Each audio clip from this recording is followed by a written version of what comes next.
B. Saravanan, மாற்றுத்திறனாளி சம்மந்தி இயக்கத்தோட மாநில தலைவர் பேசுகிறேன்.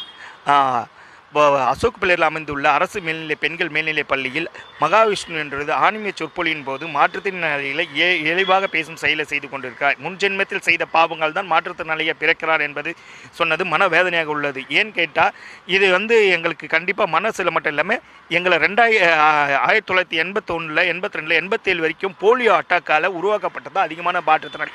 ஒரு வைரஸால் பரவப்பட்டது தான் இந்த மாற்றுத்திறனாளிகள் உருவாக்கப்பட்ட பயணங்களாக இருந்தது.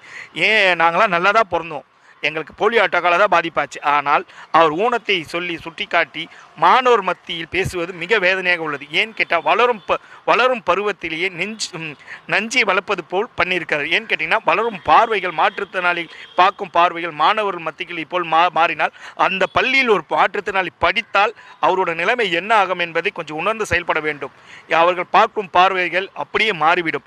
இப்போதுதான் மாற்றுத்திறனாளிகளும் அனைவருமே சமமம் என்று கொண்டு வந்து கொண்டிருக்கிறார்கள். இச்செயலை செய்ய மகாவிஷ்ணு மீது உரிய நடவடிக்கை எடுக்க வேண்டும் என்று கேட்டுக்கொள்கிறோம்.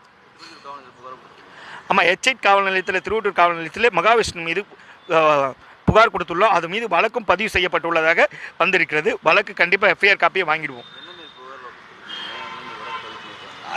எனக்கு 5 பிரிவின் கீழே வழக்கு பதிவு பண்ணி இருக்கிறதா சொல்லியிருக்காங்க. நாங்கள் மெயினாக மாற்றுத்திறனாளி ஆக்ட் 2016 சட்டத்தை பிரகாரம் பண்ணணும், 92, 92A பிரகாரம் பண்ணணும். அந்த வழக்கை நிலுவையில் கொண்டு வரக்கூடாது, உரிய நடவடிக்கையில் கொண்டு வரணும்னு சொல்லி தான் கேட்டிருக்கோம் சார். தமிழக ஏன்னு கேட்டால் எங்களுக்கு தமிழக அரசில் எங்களுக்குன்னு ஒரு அமைச்சர் இருக்காங்க, ஒரு செயலாளர் இருக்காங்க, ஒரு டைரக்டர் இருக்காங்க, ஒரு கமிஷனர் இருக்காங்க. இந்த வழக்கை இது மாற்றுத்திறனாளிகள் உள்ள அந்த துறையை சேர்ந்தவர்களே இதுக்கு சட்ட ரீதியாக புகார் கொடுத்து நடவடிக்கை எடுக்கணும் தமிழக அரசு. பட் ஆனால் இது வரைக்கும் அவங்களோட அறிக்கை எதுவுமே வெளியே விடலை. எங்களை போல் சங்கங்கள் தான் பதிவு செய்துட்ருக்கோம். இது அரசாங்கமே எடுத்து நடத்தணுன்றது இந்த வழக்கை கேட்டுக்கிறோம் சார். ஆசிரியர் அன்றைக்கி பேட்டியில் கொடுக்கும்போது பார்த்தீங்கன்னா மறப்போம் மன்னிப்பான்ட்டு போயிட்டார். பட் இந்த செயலை செய்யும் மாணவர் மத்தியில் செய்வது ஒரு எடுத்துக்காட்டாக அவங்க பண்ணியிருக்காங்க. இது ரொம்ப தவறான விஷயம். ஏன்னு கேட்டிங்கன்னா அதான் சொல்கிறேங்க, வளரும் பறவையிலே விஷத்தை வளர்ப்பது போல தான் அவர்கள் மத்தியில் மாற்றுத்திறனாளி பார்வைகள் நிலையப்பட்டால் அது ரொம்ப கஷ்டமாயிடும். அவர் ஆக்சுவலாக பார்த்தீங்கன்னா இன்றைக்கி ஆஸ்திரேலியாவிலேருந்து வந்தோம், நாங்கள் கைது பண்ணிட்டோம்னு சொல்கிறாங்க. கைது பண்ண பிரகாரம் எல்லா இடத்துலையும் வழக்கு பதிவு பண்ணியிருக்கோம். ஆனால் அவரை அந்த பேசியதை உணர்ந்து திருந்தும் வரை தமிழக அரசாங்கம் அவருக்கு உரிய நடவடிக்கை எடுக்கணும். கண்டிப்பாக அவர் வீட்டு அட்ரஸ் செஞ்சு அவர் வீட்டு வாசலே உட்காந்து போராட்டம் பண்ணுறதுக்கு தயாராக இருக்கும். நடவடிக்கை எடுக்கும்போது ஏன்னு கேட்டிங்கன்னா அவர் என்ன சொல்கிறாங்கன்னா, நான் சிறையை சென்று அவர்கிட்ட பார்க்குறேன்னு சொல்லியிருக்காங்க. இன்றைக்கி காலையில் அமைச்சரை பார்க்குறதா சொல்லியிருக்காங்க. இன்றைக்கி அவரோட யூடியூப் பேட்டி கொடுத்துருக்காங்க.